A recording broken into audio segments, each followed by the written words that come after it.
One book at a time. Today's selection is As a Man Thinketh. Today, we take a moment to delve into one of the greatest mysteries of human existence. A question I believe every one of us has pondered at least once. Why is it that two people, starting from the exact same point, raised in similar circumstances, or even under the very same roof, can end up with such profoundly different destinies? Imagine, if you will, the story of twin brothers. They grew up in the same struggling neighborhood, witnessing the same hardships and the daily battles of their parents. They attended the same school and faced the same early failures. Yet 30 years later, one has become a successful entrepreneur, creating jobs for hundreds, building a flourishing family, and radiating a constant energy of optimism. Meanwhile, his brother remains trapped in a cycle of scarcity and toxic relationships, blaming fate and family for his misfortunes, living in a perpetual state of gloom and resentment. What created such a staggering divide? Was it fate? Was it luck? Or was it something deeper, residing within themselves, that we so often overlook? While society searches for answers in external factors, economics, social status, or even the alignment of the stars, there was a man who dared to speak a raw, yet incredibly liberating truth. Everything, from the heights of success to the bitterness of failure, from soulful fulfillment to lingering suffering, originates from a single source: our mind. That great man was James Allen, the author of the timeless classic, As a Man Thinketh. Written over a century ago, this slender volume still resonates like a prophecy, an ageless guide to mastering one's life. Allen didn't just make assertions. He provided a brilliant metaphor, an image that will forever be etched in your mind. He said, "Your mind is like a garden. Picture this. The garden of your mind is a fertile ground of infinite potential. It stands ready to nurture whatever seeds you choose to sow. If you carefully select good seeds, positive thoughts about yourself and others, noble dreams, clear goals, gratitude, and perseverance, and if you tend to them daily with focus and positive energy, what happens? Naturally, your garden will bloom with fragrance and bear sweet fruit. You will reap a life of fulfillment and brilliant success, exactly as you have cultivated. Every aspect of your life, from health and finances to your relationships, will flourish. But what if you are negligent? What if you abandon that garden, or worse, intentionally sow seeds of doubt, fear, resentment, and envy? Those bitter seeds will take root. The weeds of negativity, aimless anxiety, and a victim complex will grow rampant, choking out everything else. These toxic plants will seize the entire space, parching the soil. And your life's garden, instead of blossoming, will become a desolate, shadowy place, riddled with problems and misery. Your life will accurately reflect exactly what you have allowed to germinate within your mind. This is not magic, nor is it some lofty, unattainable philosophy. This is the simple, powerful law of cause and effect that James Allen dissected and presented so clearly. He showed us that we are not victims of fate, but rather the master architects of our own destiny through what we allow to take root in our minds. Prepare your spirit to be open, to reflect, and to let these ideas saturate your being. Let us begin this adventure together. Chapter 1: Thought and Character. From the very first lines, Allen establishes the foundation for his entire philosophy: the inseparable causal relationship between the inner world of thought and the outer form of character. Let us begin with one of James Allen's most classic statements, which also forms the title of this book. As a man thinketh in his heart, so is he. It sounds simple, doesn't it? But pause for a moment to feel its depth, because so is he does not only mean what you believe or what opinions you hold, but it is the deepest essence of who you are, what you project to the world, the decisions you make, how you face challenges, and even the experiences you attract into your life. Allen wants us to understand that thoughts are not independent entities floating in our heads and then vanishing. No, thoughts are seeds, and each of these seeds carries within it the potential to germinate, grow, and ultimately form the tree of your life, which is your character and your destiny. Have you ever wondered why some people seem to always encounter luck and remain calm in the face of storms, while others are submerged in anxiety and hardship? Allen says the answer lies not in the external world, but in what they are nurturing in the garden of their minds, because your character, your very nature, is not something fixed from birth, but an edifice being constructed every day by the very bricks of thought you choose. Allen does not stop at merely declaring this connection. He leads us to an immutable law of the universe, which he calls the law of cause and effect in the world of thought. It may sound complex, but it is actually simple and profound as he envisions.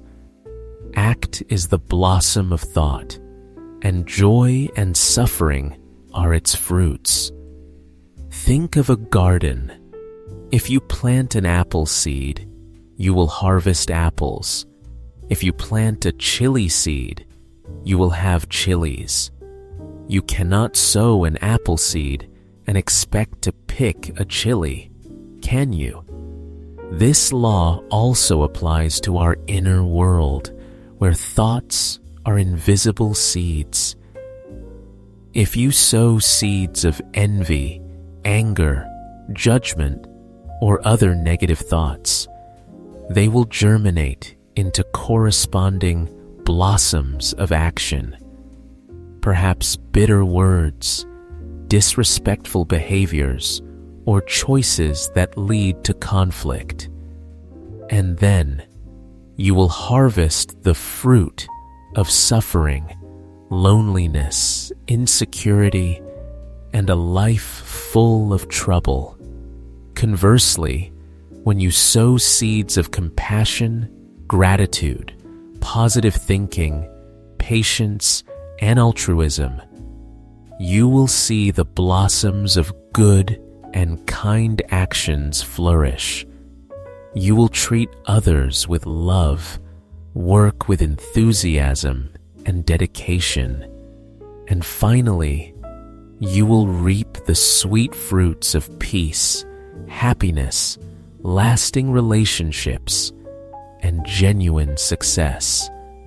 Allen emphasizes that this law shows no favoritism to anyone.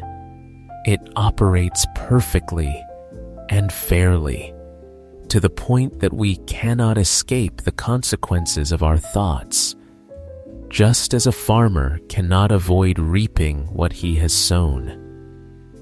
This means that every experience in our lives, whether joy or suffering, has its deep roots in what we have nurtured in our minds. And here is the key point, the point that I believe has changed many lives. Man is the master of thought. You are not a victim of circumstance, nor are you a random product of fate. No, you are the creator of yourself. Allen brings a powerful message of personal sovereignty when he says, "A man is not given the power to choose his circumstances, but he is given the power to choose his thoughts, and through them, to shape his circumstances." Imagine your mind as a garden. You can let it run wild, allowing the weeds of negative thoughts, worry, and fear to grow unchecked. Or you can become a diligent, industrious gardener, uprooting the weeds and cultivating the good seeds of hope, faith, love, and resilience.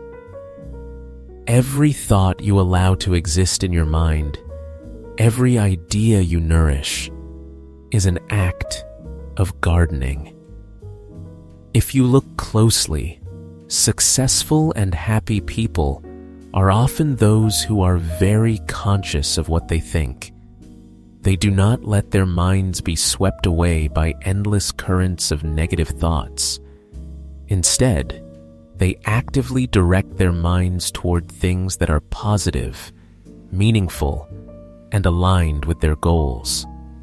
This means the power to change your life lies entirely in your hands in this very moment, because you have the ability to control the quality of your mental garden and, from there, change the entire landscape of your life. It sounds easy, but is hard to do. Yet this awareness itself is the greatest beginning, giving you the key, the power, and the responsibility to create the person you want to become. Chapter 1 of As a Man Thinketh is not just a declaration, but a powerful awakening, reminding us that our inner world is the blueprint for the outer world. That character is not destiny, but the result of repeated thoughts. And most importantly, we are the masters of those thoughts. In the next chapter, we will go deeper into how thought impacts circumstances and the external factors of life. But for now, take a moment to reflect on the seeds of thought you are sowing every day. What are you cultivating in the garden of your mind?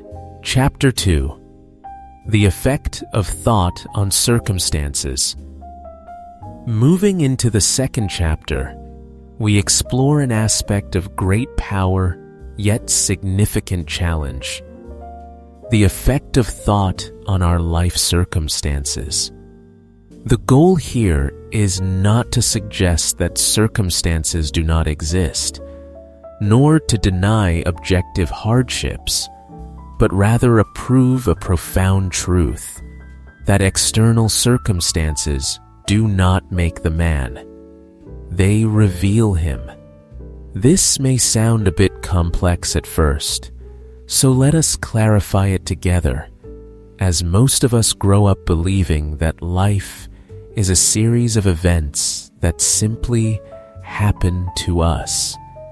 We believe that fate, luck, or even the mistakes of others have placed us in our current position, often telling ourselves, "I am poor because I was born into a family with no means," or "I am not successful because I didn't get a proper education," and "I am unhappy because I met the wrong person."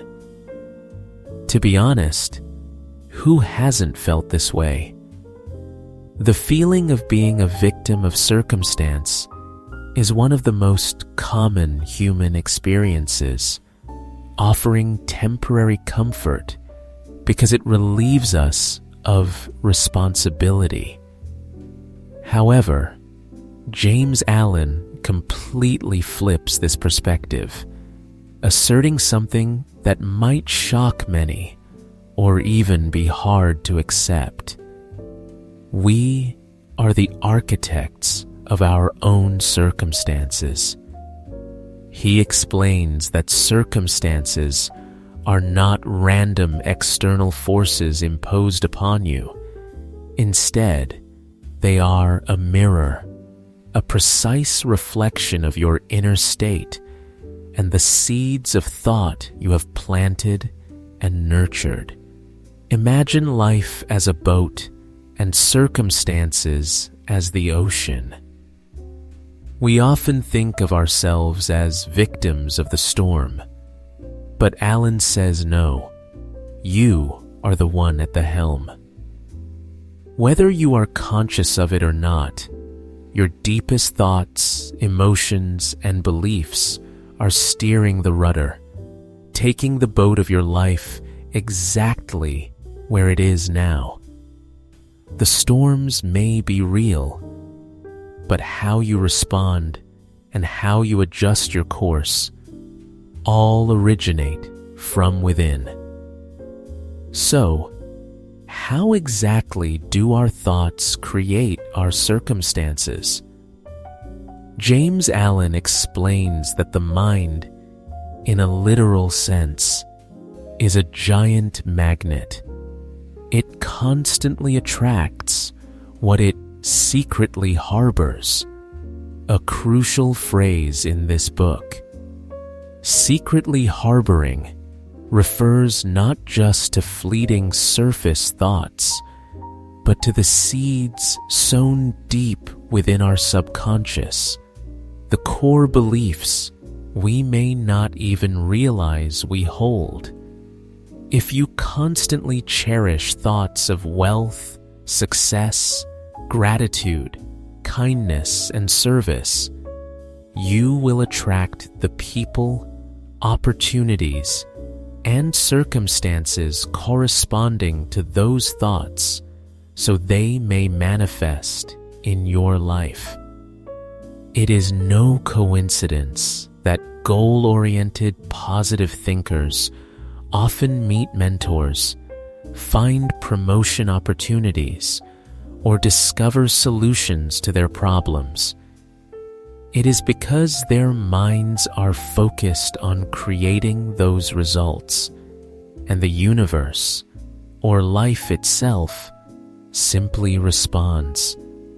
Conversely, if fear, anxiety, jealousy, resentment, lack, or the belief that you are not good enough dominate your mind, then your life will gradually become a mirror reflecting those very things. Think of a time you were deathly afraid of something happening, and then it did. Was that a coincidence? Or was it because fear consumed your mind and you subconsciously created the conditions for it to become a reality? This is not magic or mysticism. It is the universal law of cause and effect at a spiritual level. Just as sowing an apple seed yields an apple tree and a guava seed yields a guava tree, sowing seeds of fear will harvest the results of anxiety and failure, while sowing seeds of confidence and purpose will harvest the results of success and peace. To better understand how circumstances reveal the mind, consider two opposing archetypes often found in society: the person struggling in poverty and the successful, wealthy individual. Regarding those struggling in poverty, we often look at them with pity or blame the system and social injustice. While that contains partial truth, James Allen would ask, what thoughts have been nurtured in that person's mind? Are they thoughts of constant lack, resentment toward the rich, a belief that they don't deserve good things, or a fear of failure so great they never dare to act or try something new? Poverty does not create those thoughts. It is merely the outer manifestation of thoughts that already existed within. It reveals that deep within that person's mind, there may be profound beliefs in limitation, in being a victim, or in the world being a terrifying place. A person might lose a job due to objective circumstances, but remaining indefinitely unemployed without seeking new opportunities may stem from a fear of rejection or a belief that they are incapable. In contrast, how many stories have we seen of those rising from the mud to become successful and wealthy? They did not change their circumstances first. They changed their core thoughts first, replacing fear with faith, resentment with gratitude, and lack with a vision of abundance and service. Similarly, when we look at a successful and wealthy person, we might think they are lucky, or were born at the finish line, or even that they did something wrong. But Allen encourages us to look deeper. What thoughts shaped their journey? It might be relentless perseverance, a long-term vision, effective problem-solving skills, a firm belief in the value they provide to others, or a mindset ready to learn and grow constantly. These thoughts create actions which create decisions, and those decisions lead to results. Wealth and success are not their final destination. They are the result, the material evidence of the powerful, positive, and directed currents of thought that existed in their minds. However, this does not mean the rich always have good thoughts and the poor always have bad ones. There are those who gain wealth through greed and exploitation, and their minds are nurturing those negative seeds, which will surely lead to other negative circumstances in their lives, even if not material poverty. Likewise, many have fallen from the heights to the depths because they allowed pride, greed, or complacency to take over, leading to disastrous decisions. So you see, circumstances do not make the man. Circumstances are the mirror, the stage upon which your mind performs and reveals its true nature. It does not shape, it unmasks. It shows you clearly what you are secretly harboring within. The most important question after this chapter is, what are you secretly harboring in your mind? Are you sowing seeds of growth or limitation, of hope or fear, of gratitude or resentment? Because those seeds, whether you realize it or not, are daily constructing your future circumstances. Realizing this is the first step to reclaiming your power, so that you are no longer a victim of circumstance, but its creator. This is a powerful idea that can completely change how we view ourselves and the world. And I hope it has sparked many reflections within you. In Chapter 3, we will dive deeper into how we can control and shape those thoughts, so that we may proactively create the circumstances we desire. Chapter 3. The effect of thought on health and the body. While the previous chapters delved into the creative power of thought, this chapter brings everything into a more specific and intimate light than ever before. This is the moment we truly witness how vivid the mind-body connection is, and how every single one of our thoughts, no matter how small, directly shapes our vitality or our disease. I believe that after listening to this, the way you perceive your own health will never be the same again. James Allen powerfully asserts that the body is the servant of the mind. It sounds simple, but think deeply on this. For our bodies possess no will of their own to decide whether to be healthy or frail. They merely listen to and execute the invisible commands and continuous signals emitted from the command center, your mind. Have you ever noticed that when you are under extreme stress at work, your head begins to throb or your stomach knots up? This is no coincidence.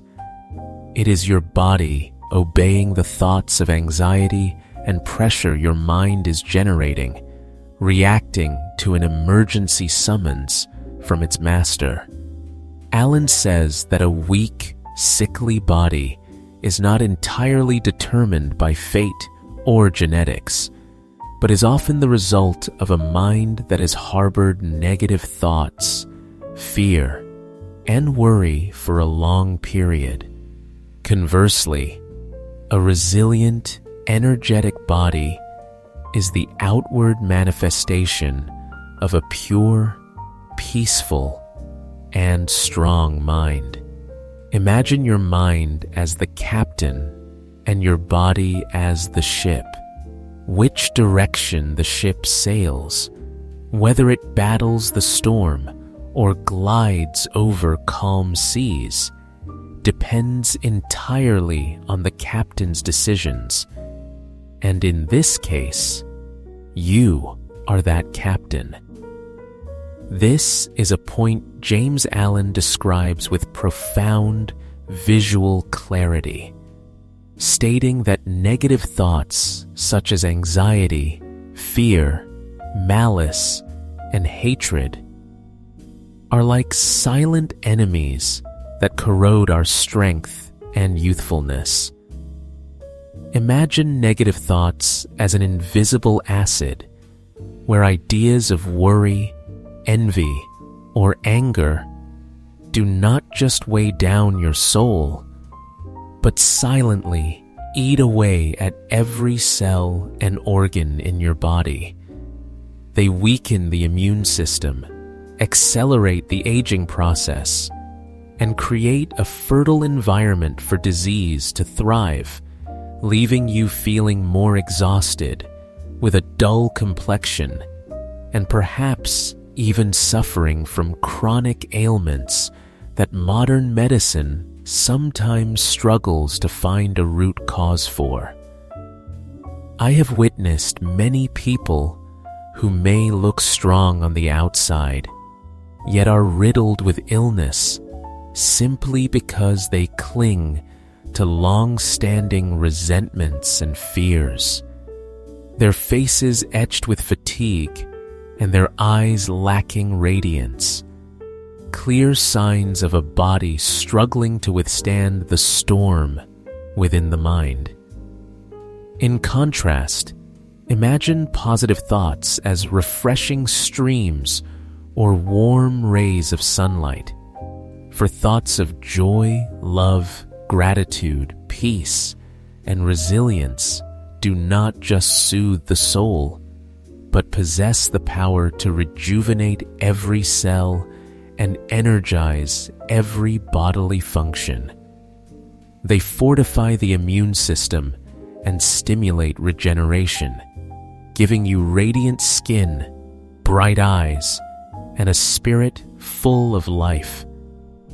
Have you noticed how optimistic, life-loving people often look younger than their years and rarely fall ill? This is no accident, for according to James Allen, a cheerful and serene soul is the most natural and effective panacea you can create for yourself. It is not just an emotion, but a flow of positive energy that nourishes and protects the body from deep within. Furthermore, there is a crucial point James Allen emphasizes that I believe will change how many of us approach healthcare. The advice to change one's diet must be accompanied by a change in one's thought patterns. We often obsess over what we eat and drink to maintain health. Keto, low carb, gym routines, vitamins, or detoxes. And while all of these are good, Allen says, the advice to change one's diet must be accompanied by a change in one's thought patterns. Consider this. You can eat the finest organic foods and train with the utmost diligence. But if your mind remains cluttered with worry, stress, or negativity, can your body ever truly be healthy? It is unlikely, because as we have discussed, the body is the servant. Even if you pour in the best fuel, if the master, the mind, constantly issues orders of crisis, fear, and sickness, the body will respond accordingly, much like putting high-grade gasoline into a car with a faulty electrical system. No amount of good fuel can make the car run smoothly if the core is compromised. Therefore, alongside caring for the body through diet and exercise, we must also diet for our minds by rejecting toxic news, negative relationships, and self-deprecating thoughts, and instead nurture the mind with inspiring books, positive affirmations, healthy relationships, and the practice of gratitude and forgiveness. When you change the diet of your mind, your body will gradually react positively, with health improving not just from the outside, but from deep within the cells, leaving you feeling lighter, more energized, and less prone to minor illnesses or mysterious pains. In summary, the message of this chapter is a profound and powerful reminder. Your physical health is not a matter of chance. It is a precise mirror reflecting the internal state of your mind. You are not a victim of disease.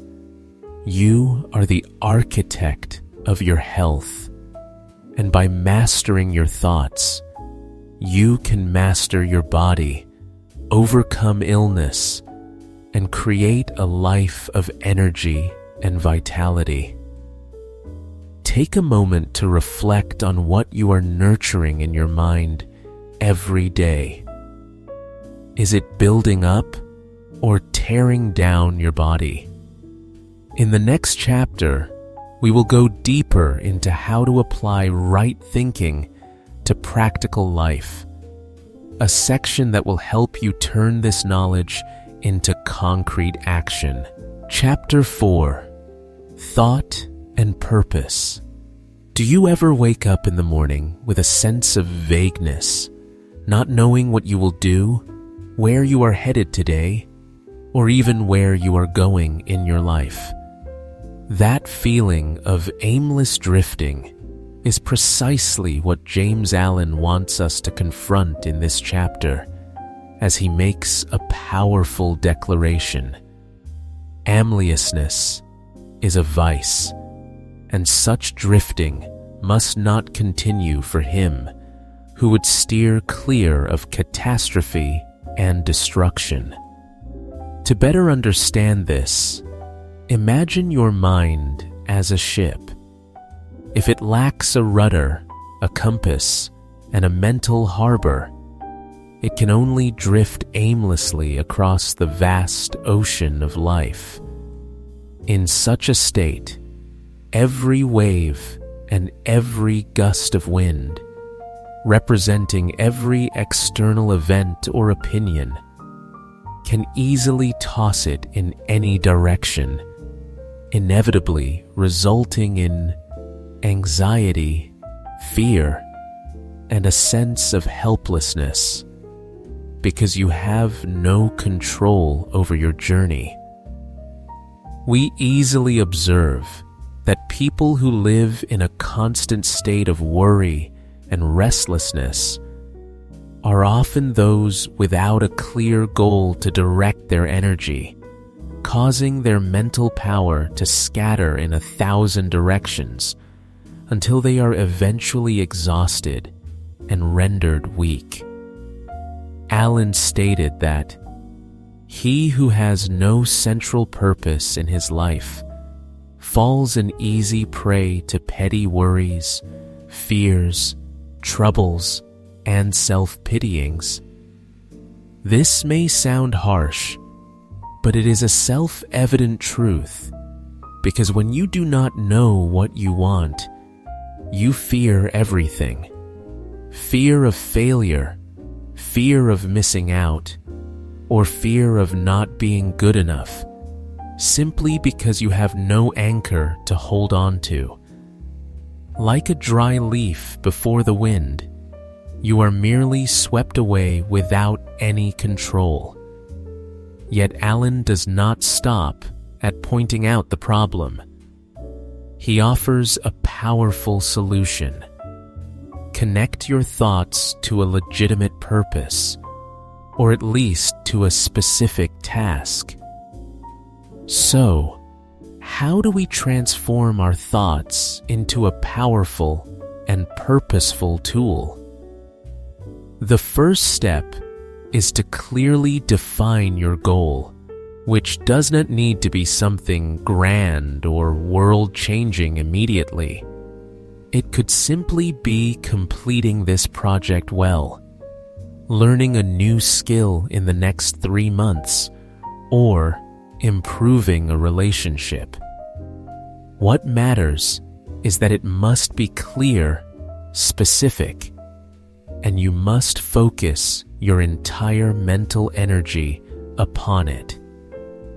Think of this through the image of an architect building a house who cannot begin construction without a blueprint, as the blueprint is the clear purpose and the specific visualization of the home where every brick and every small detail is placed exactly according to that design. Similarly, when you have a clear purpose, every thought and action gains direction and a destination, preventing you from wasting energy on nameless worries or idle thoughts as you begin to build your life intentionally. This is where true power is unlocked, the power of concentration. For Alan emphasizes that even the weakest person can become strong by focusing their efforts. You might feel weak in some aspect, such as in will, concentration, or self-confidence. But when you choose a purpose, no matter how small, and steadfastly pour your entire mind into it, you will see a new strength emerge. Just as sunlight can burn through anything when focused through a magnifying glass, your mental energy, when concentrated on a single purpose, becomes incredibly powerful and capable of overcoming any obstacle. This focus does not only help you achieve your goals, but also reshapes your very character, eliminating hesitation, indecision, and bad habits, while forging the will, building discipline, and bringing inner peace. When your mind is directed, it ceases to wander and begins to function at its peak efficiency, ensuring you are no longer a dry leaf before the wind, but a ship with a rudder, steadfastly navigating through storms to reach your desired shore. Therefore, the message of this chapter is clear. Do not let your life drift in anxiety and fear, but find a purpose, whether large or small, and focus on it wholeheartedly, as this is the path to strength, clarity, and a meaningful life. Take a moment to think. What is your purpose for this week, for this month, or perhaps a greater purpose you have long cherished? Write it down, visualize it, and let all your thoughts gravitate toward it. Thank you for joining me in this chapter. I hope it has inspired you to begin clearly defining the purposes in your life. And in the next chapter, we will explore how this purpose impacts not only yourself, but also your ultimate achievements. Chapter 5: The Thought Factor in Achievement. This chapter is not merely a dry theory. It is a formula and a blueprint for any success you wish to create in your life. Our primary goal today is to dissect this formula together, one based on sacrifice and mind control, which may sound heavy at first, but as we delve into its layers of meaning, you will find it not only logical, but profoundly liberating. The first point James Allen emphasizes is that all achievement, whether great or small, whether in business, intellect, or spirituality, is the result of directed thought. We should pause to reflect on this, as people often tend to think success is due to luck, circumstance, or innate talent. But Alan wants us to look deeper to see that before any action, product, or result exists, there must first be an idea, a plan, and a clear visualization within the mind. Take the example of a businessman building a billion-dollar empire. He certainly does not sit back and hope money falls from the sky, but rather he must visualize his vision, map out a strategy, solve problems, face challenges, and remain steadfast in his designated goals, which are manifestations of intensely directed thoughts. Similarly, a scientist who devotes a lifetime to finding a vaccine that saves millions does not read aimlessly. They direct their thoughts toward a specific problem, formulate hypotheses, design experiments, and ceaselessly seek answers, demonstrating a clearly directed intellect. Even in the spiritual realm, one seeking inner peace or enlightenment cannot achieve it through wandering thoughts. They must direct their mind toward meditation, mindfulness, and the cultivation of noble qualities. James Allen stated that a person with fragile and unstable thoughts cannot achieve anything of value, whereas someone with steadfast and solid thoughts, even if seemingly slow at the start, will ultimately accomplish more than those with weak minds. This does not mean you must be a genius, but you must have the ability to concentrate and maintain the flow of your thoughts toward your goal, just as when you truly crave something and devote your entire mind to it, you will find that everything begins to align to help you achieve it. This leads us to the second point, a principle that may sound harsh, but is entirely fair. The principle of trade-off. He who would accomplish little must sacrifice little. He who would achieve much must sacrifice much. This book is no fairy tale and does not promise easy success. Instead, it emphasizes the self-evident truth that you must pay a price through the willingness to give up what does not serve your goal. If you want good health, you must sacrifice unhealthy meals or laziness in exchange for discipline. If you want career success, you must sacrifice leisure time and social media distractions for focus and self-belief. Most importantly, sacrifice here means mind control, where you let go of wandering thoughts, fears, and doubts to nurture a strong will. Allen bluntly asserted that a man who is not prepared to make sacrifices for his goals is not worthy of them, because success is not a gift bestowed, but a result of mind control and the willingness to sacrifice what hinders you, where every step forward comes from a moment of mental self-mastery. Finally, James Allen issues a vital warning. success that is not maintained by vigilance will quickly collapse.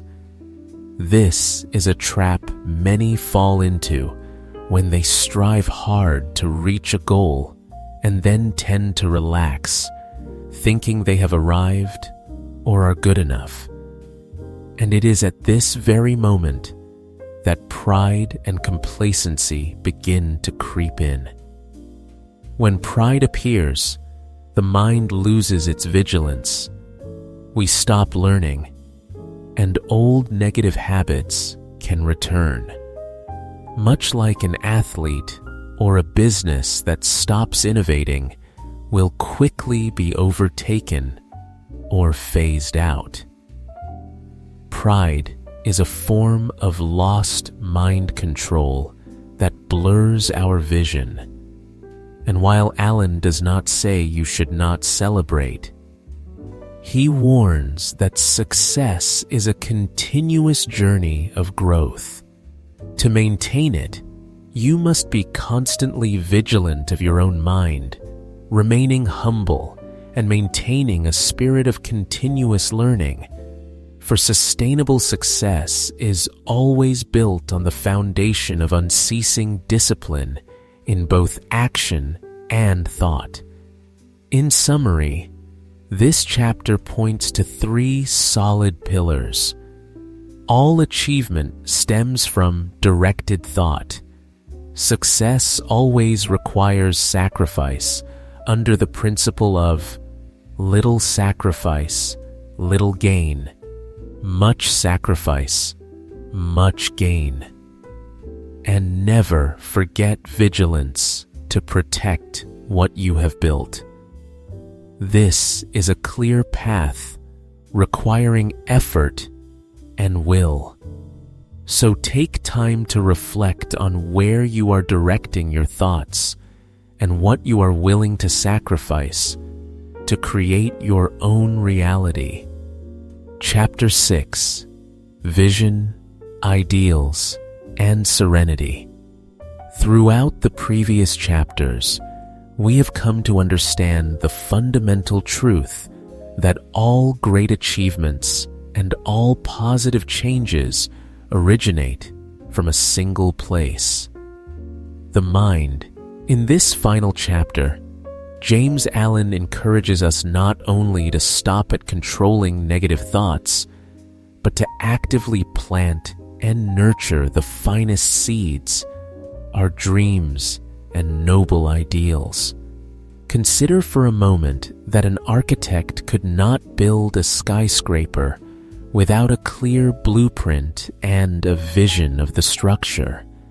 Nor could an artist create a masterpiece without an ideal of beauty or a message to convey. Likewise, our own lives are the greatest masterpieces we are creating.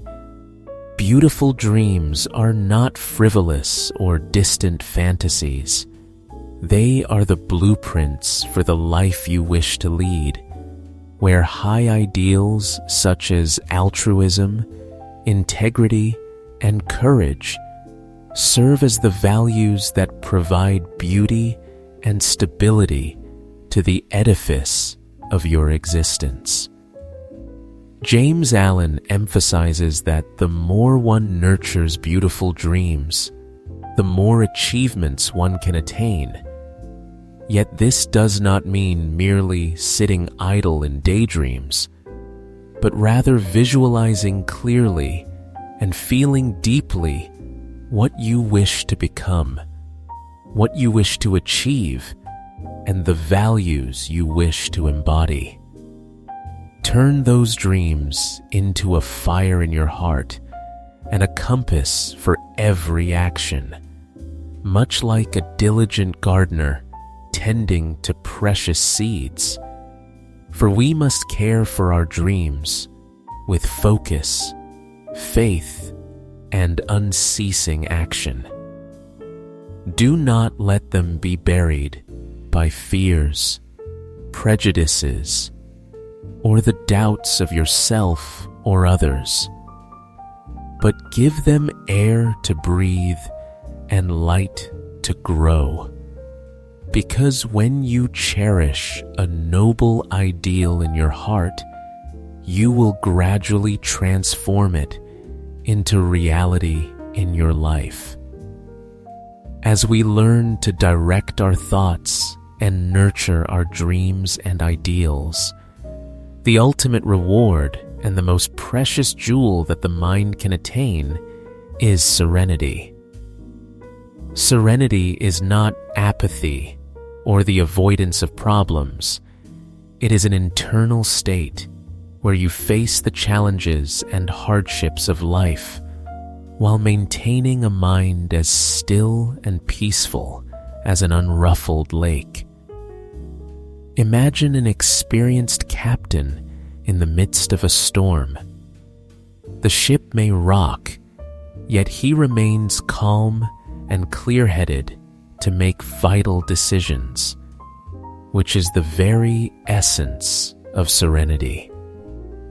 Serenity is the crown jewel because it is the result of long-term self-cultivation, requiring you to truly understand yourself, the laws of life, and to accept the things that cannot be changed.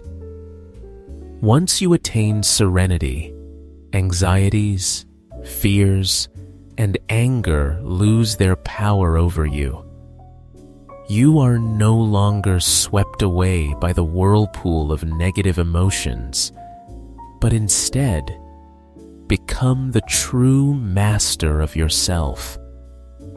I recall a quote saying that happiness is not the absence of problems, but the ability to solve them with a peaceful mind. And that is precisely what serenity offers. It allows you to view everything objectively, make wise decisions, and act effectively even in the most difficult circumstances. This is not an easy feat in today's high-pressure society, but it is entirely within our reach if we persist in practicing it. So, what does a serene man or woman look like? James Allen paints a clear picture of one who knows how to govern themselves and adapt to every storm. They are not someone who never faces hardship, but rather someone who has likely endured many storms, with those experiences forging their resilience and wisdom. They understand that external events are often beyond their control, yet their reaction to those events is entirely up to them, leading them to seek lessons and solutions rather than blaming circumstances or complaining.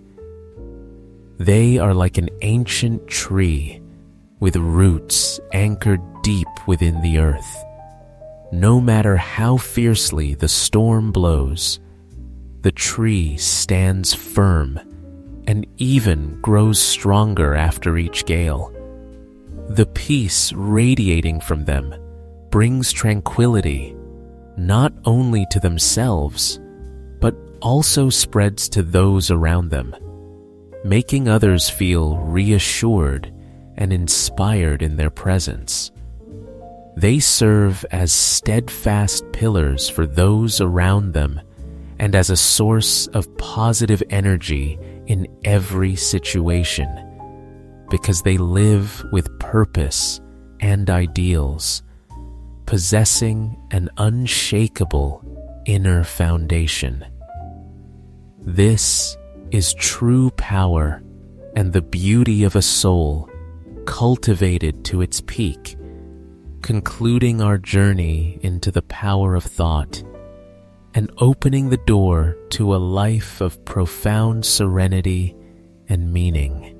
I trust that James Allen's As a Man Thinketh has sown within you the seeds of truth, that your thoughts are, in every sense, the architects of your life.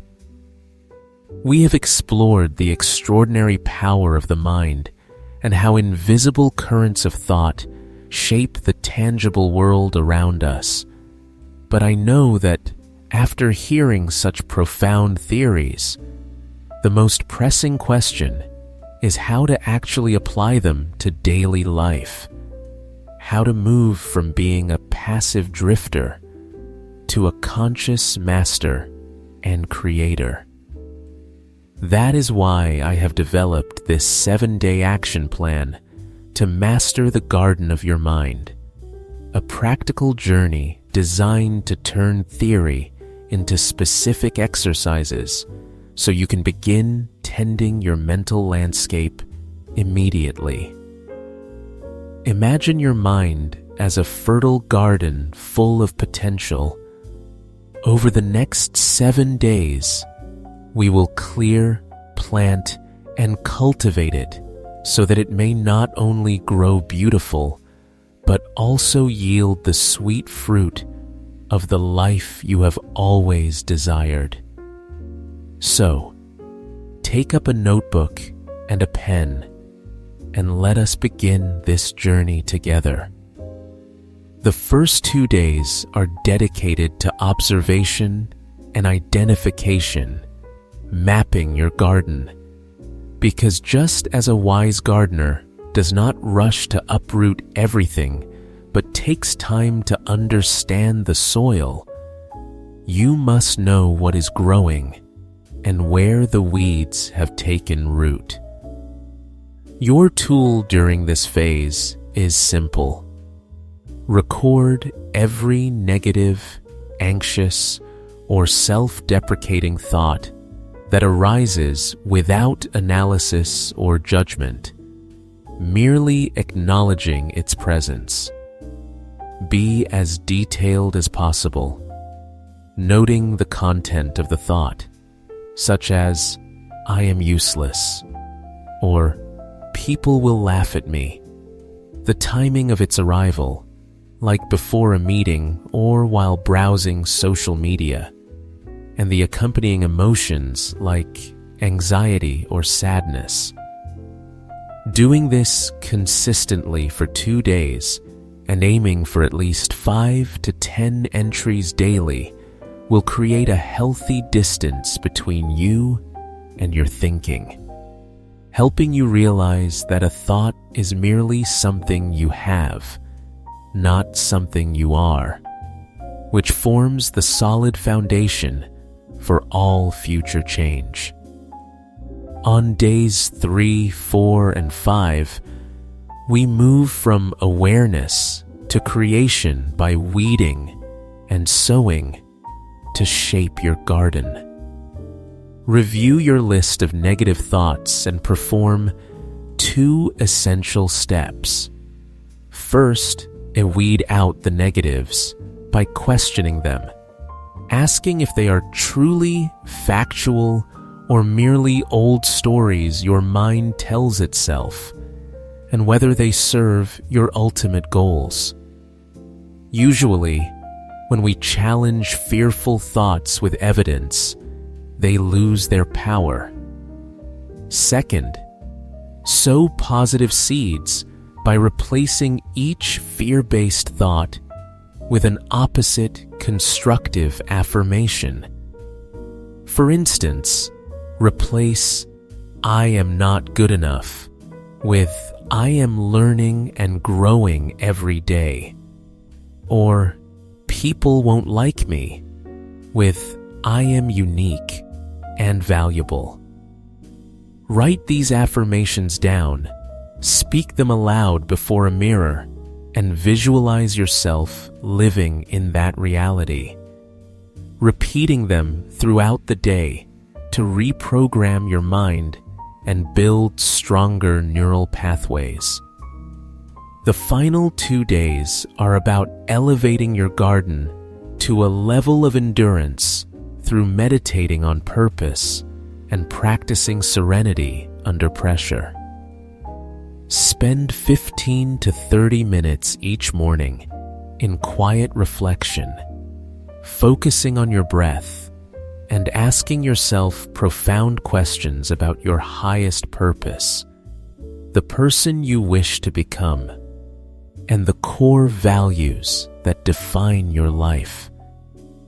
Visualize your desired life to nourish the seeds you have planted, and practice serenity by pausing for a moment when faced with life's storms, be it work pressure or personal conflict.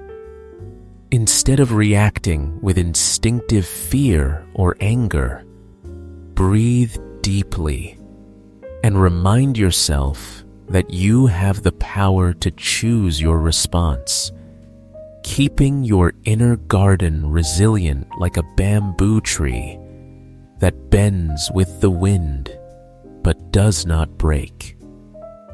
After these 7 days, you have moved from mere awareness to active mastery. And remember that this is only the beginning of a lifelong journey of cultivation. For what you sow today will define the life you harvest tomorrow. Now, if you had to choose only 3 things to take away from this book, 3 of the most valuable diamonds to etch into your mind, what would they be? That is precisely the purpose of this summary of the 3 golden keys, to condense the entire essence into the most memorable and applicable ideas. Imagine them as small maps you can carry anywhere to navigate your life's journey. The first golden key is that you are what you think, and the mind is the creator.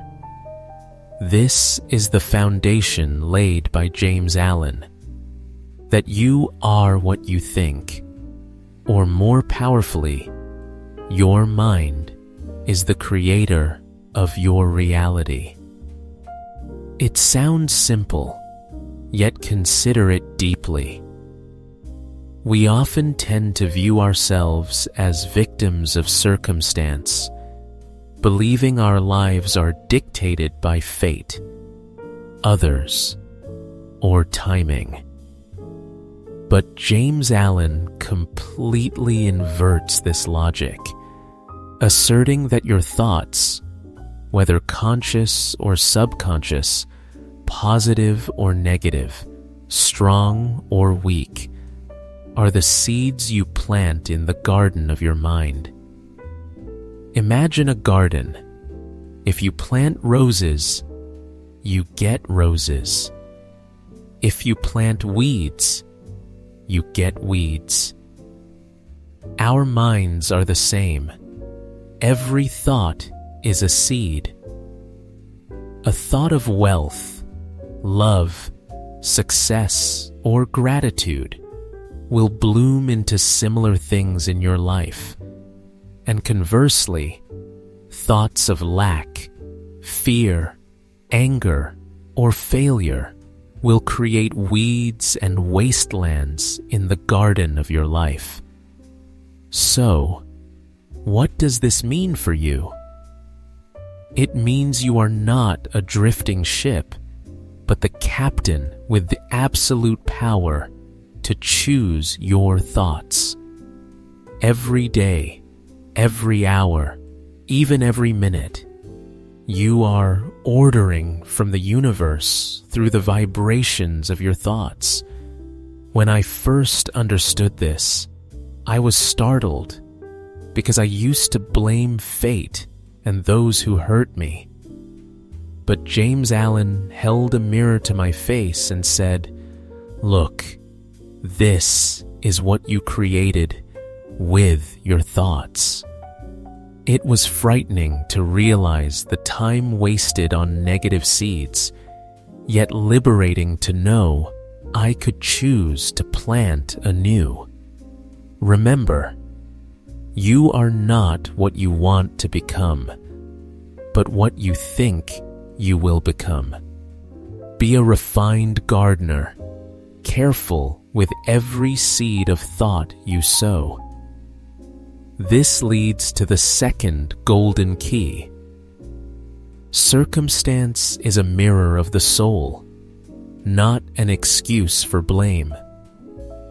In life, we often blame circumstances, saying, "I am poor because I was born poor. I am unsuccessful because I have no opportunity," or "I am unhappy because of a bad boss or a failed relationship." James Allen challenges this by affirming that circumstances are not random external events, but reflections, clear mirrors of your inner world. Why do two people in the same hardship react differently, one rising while the other sinks into despair? The answer lies in their inner worlds, how they think, feel, and react. The book teaches that if you continually encounter negative circumstances, it is not the universe punishing you, but a signal, a mirror reflecting thoughts, beliefs, and attitudes rooted in your subconscious. If you fear failure, you attract failure. If you doubt yourself, you block your own path. This may seem harsh, but look at the positive side. If circumstance is a mirror, you have the power to change what you see by changing yourself from within. You don't need to wait for circumstances to change to be happy. You change from within, and circumstances will automatically adjust.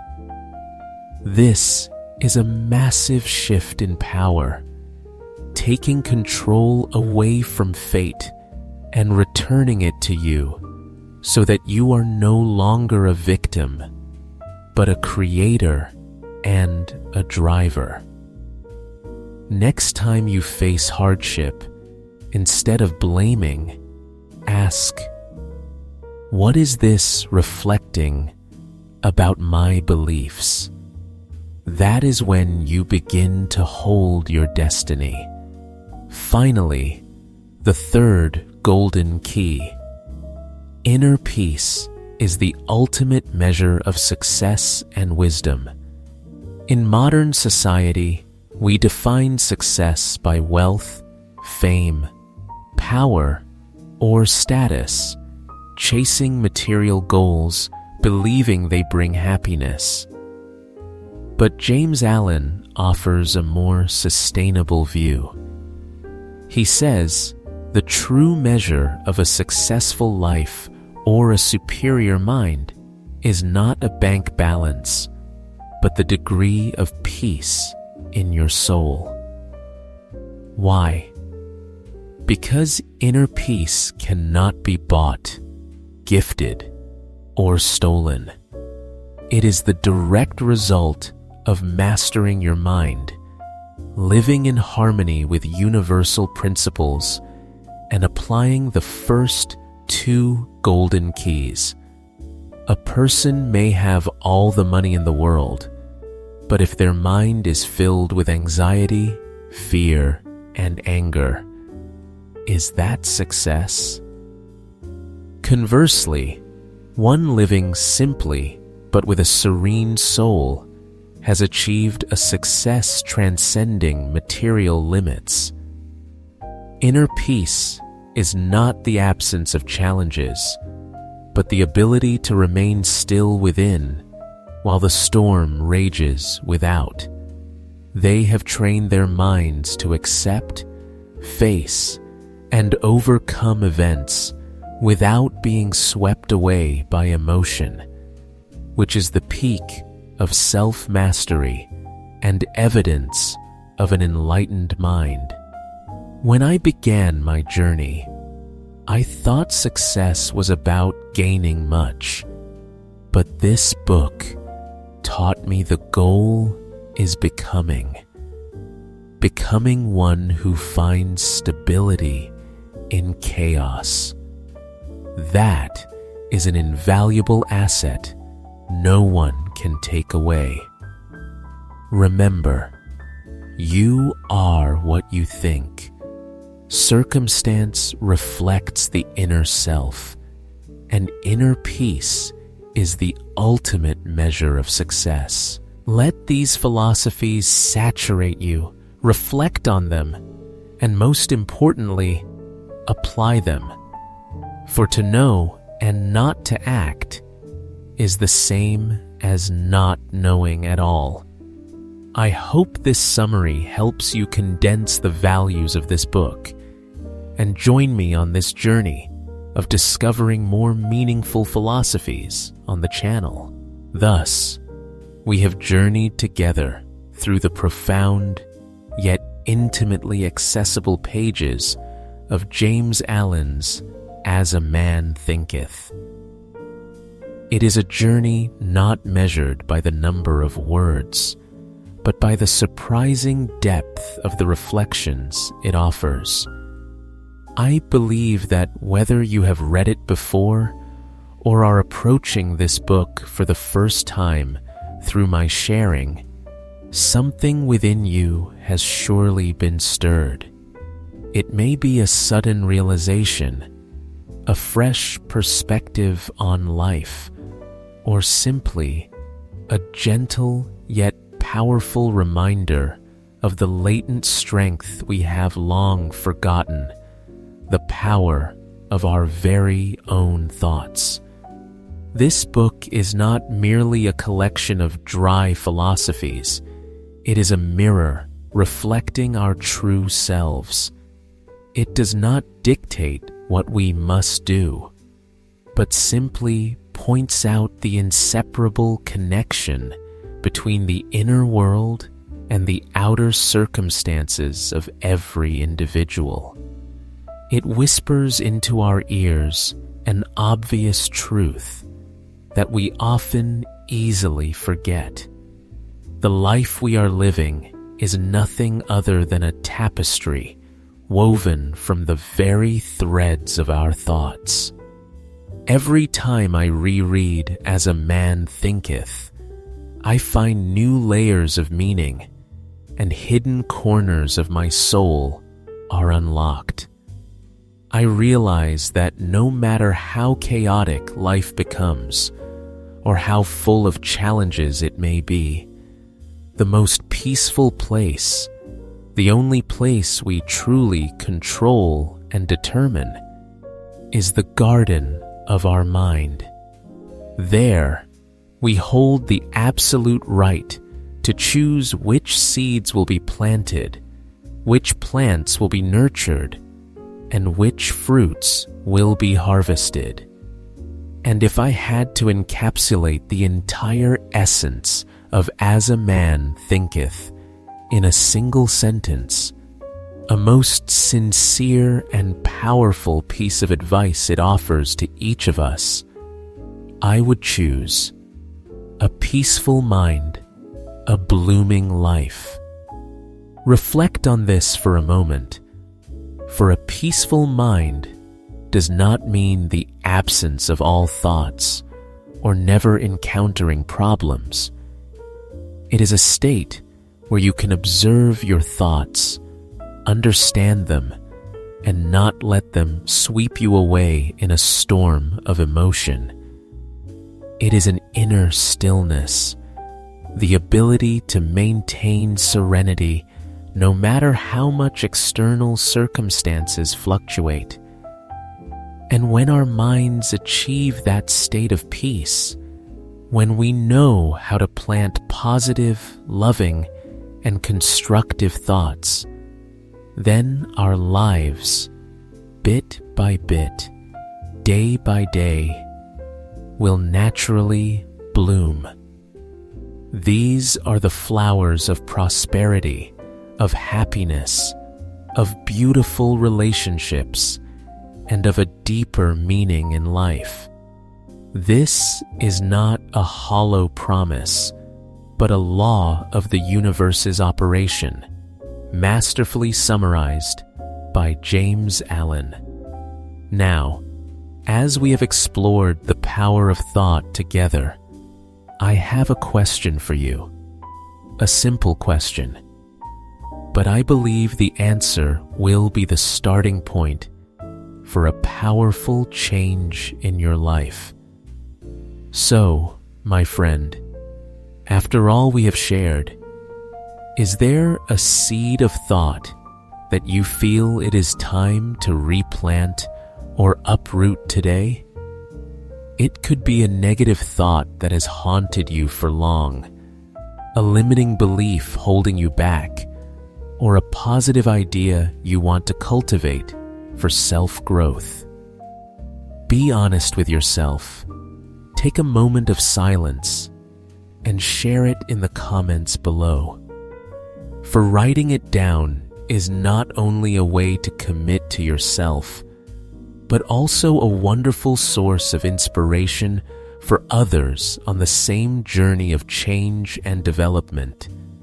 Do not hesitate, for that is the first step toward creating the life you have always dreamed of.